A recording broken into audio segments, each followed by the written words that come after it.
I woke up to the sound of heavy machinery on my property at 6 o'clock in the morning, which is exactly how you'd expect the worst day of your life to start. I threw on my jeans and boots, not even bothered with shirt, and stormed out my farmhouse in rural Montana, just outside of Billings. What I saw made my blood boil. There were 3 excavators, 2 bulldozers, and about a dozen workers in bright orange vests tearing up my pasture, the one where I plan to rotate my cattle next week. I ran toward the nearest worker, a young guy who couldn't have been more than 25, and shouted over the noise of the machines, "What the hell are you doing on my property?" He looked genuinely confused and pulled out his phone, showing me some kind of work order. "We're contracted to build the community bike path, sir. Says right here, coordinates and everything. Community bike path. This is private property. This is my land." The kid shrugged.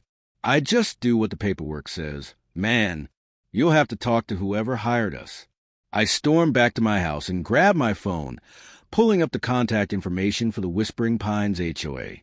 Now, here's the thing. When I bought this 10-acre property 3 years ago, it wasn't part of any HOA. It was grandfathered in, completely separate from the fancy new development that had sprung up about a mile down the road. But apparently someone at the HOA didn't get that memo. Or more likely, they just didn't care. The phone rang 4 times before a woman answered with an artificially sweet voice. Whispering Pines' Homeowners Association. This is Deborah speaking. This is Travis Zimmerman. I own the property at 4425 Old Ranch Road, and there are construction crews tearing up my pasture right now. I need someone to explain to me what's happening and get them off my land immediately. There was a pause, some typing sounds, and then Deborah's voice came back noticeably cooler. "Oh, yes, Mr. Zimmerman. The bike path project that was approved by the board 3 months ago. I don't care what your board approved. This is my private property. I'm not part of your HOA. More typing. According to our records, the bike path easement includes your property. According to what records? Show me the deed. Show me where I signed anything giving you permission to build on my land. Sir, I'm just a receptionist.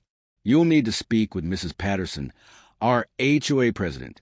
She'll be available tomorrow at the monthly meeting." "Tomorrow? There are machines destroying my property right now. I understand your frustration, but Mrs. Patterson is unavailable today. The meeting is at 7 o'clock p.m. at the community center. I can add you to the agenda." I hung up before I said something I'd regret and immediately called the sheriff's office. Deputy Marshall arrived about 40 minutes later, a decent guy I'd known from the local feed store. He took one look at the situation and scratched his head. "Travis, do you have your property deed handy?" I ran inside and grabbed all my paperwork, spreading out on the hood of his patrol car. He examined everything carefully while the construction continued in the background. The sound of my land being violated making my jaw clench. "Everything here shows this is your property. No easements, no HOA covenants. But here's the thing. I can ask them to stop work until this gets sorted out, but if they have permits from the county, my hands are kind of tied without a court order. So what am I supposed to do? Just let them destroy my pasture. Go to that HOA meeting tomorrow. Bring these documents. If they don't stop the work, you'll need to file for an emergency injunction. I know Judge Harper would see you quick on something like this." The deputy did convince the construction crew to halt work for the day, but the damage was already done. They'd torn up about half an acre, creating a muddy scar across what had been pristine grazing land. I spent the rest of that day documenting everything, taking photos and videos from every angle, making notes of the time and extent of the damage. That night, I barely slept. I kept thinking about my bulls, Thor and Zeus, who I bought specifically for breeding. They were magnificent Angus bulls, each weighing close to 2,000 pounds, and they had temperaments that matched their size. They were gentle with me and the cows, but they were territorial and didn't take kindly to strangers or disruptions in their routine. The next evening, I showed up at the Whispering Pines Community Center at 6:30, wearing my best jeans and a button-up shirt. The place was one of those modern buildings with too much glass and not enough character. Sitting at the entrance of a development full of cookie-cutter houses that probably cost 3 times what my entire property was worth. The meeting room was set up with rows of folding chairs facing a long table where 5 board members sat. I recognized the type immediately. Retired folks with too much time on their hands and an inflated sense of authority. At the center sat a woman in her late 50s with an aggressively styled blonde bob and a pantsuit that screamed middle management. A nameplate in front of her read Patricia Patterson, President. I took a seat in the back and waited through 45 minutes of the most mind-numbing nonsense I'd ever heard. They discussed the proper shade of beige for mailbox posts for 20 minutes. 20 minutes. Then there was a heated debate about whether holiday decorations should be allowed before Thanksgiving.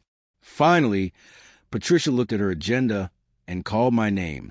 I walked to the front, carrying my folder of documents. Thank you for seeing me.